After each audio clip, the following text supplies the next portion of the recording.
dan rekan-rekan guru dan staf tata usaha yang masih bersemangat dan berkenan hadir untuk mengikuti hari kedua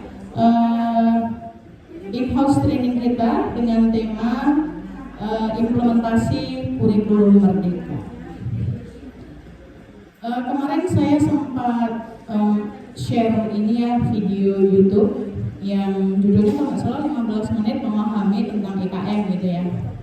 Di antara Bapak Ibu semua, sudahkah menonton video tersebut? Dengan Bu Purnama Sari Lubis di sini bukan sebagai fasilitator ya, bukan sebagai fasilitator, bukan sebagai narasumber, bukan sebagai instruktur implementasi kurikulum Merdeka, tetapi kami berdua di sini hanya akan sharing pendapat, sharing tentang apa itu kurikulum Merdeka, tentang apa saja yang ada di dalam kurikulum Merdeka dan sebagainya. Jadi saya pribadi mohon maaf. Ya, join Mentimeter. Ya, join Mentimeter. Nggak usah login, langsung.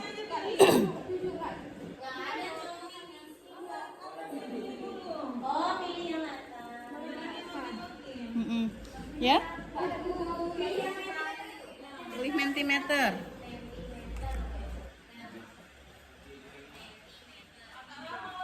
Ya, agak lama itu. Jadi tadi saya menjawab yaitu sedikit paham. Kenapa? Yang saya ketahui tentang kurikulum Merdeka ini gini. Materi yang sudah kita lakukan.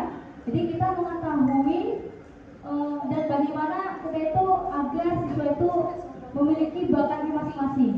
Ya, dari kurikulum Merdeka itu kan dibilangnya mereka itu bebas memilih tapi sesuai dengan materi yang disampaikan.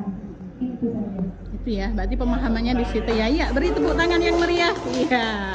Kurikulum Merdeka ini saya juga mencoba sedikit apakah itu termasuk kurikulum Merdeka gitu, maksudnya di dalam pembelajaran kelas 7 itu ada yang namanya di pembelajaran fabel itu pernah saya lakukan tentang tiga kelompok kayak gitu, tapi apakah itu termasuk kurikulum Merdeka, maksud saya begitu. Pertama yang siswa satu kelompok itu saya kenakan siapa yang bisa menggambar, siapa yang bisa bercerita, kemudian siapa yang bisa menggabungkan gambar ini membuat sebuah cerita. Nah itu sudah saya lakukan seperti itu, seperti yang disampaikan ketika praktek ya, praktek pembelajaran seperti itu. Nah Seperti yang dibilang Pak Luman sudah saatnya. Jadi K13 ini sebagian kita sudah mulai memahami.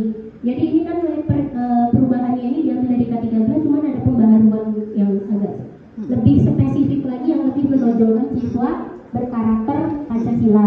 Jadi kalau dibaca lagi kita bisa perhatikan bahwa beberapa tahun ke belakang kita ada 2 tahun nggak belajar. Yang siswa belajar di rumah itu ada perubahan sikap siswa dalam belajar. Itu kan kita terasa kali waktu mereka menjawab soal itu mereka ada jenuh. Mereka lebih condong adalah budaya sekolah.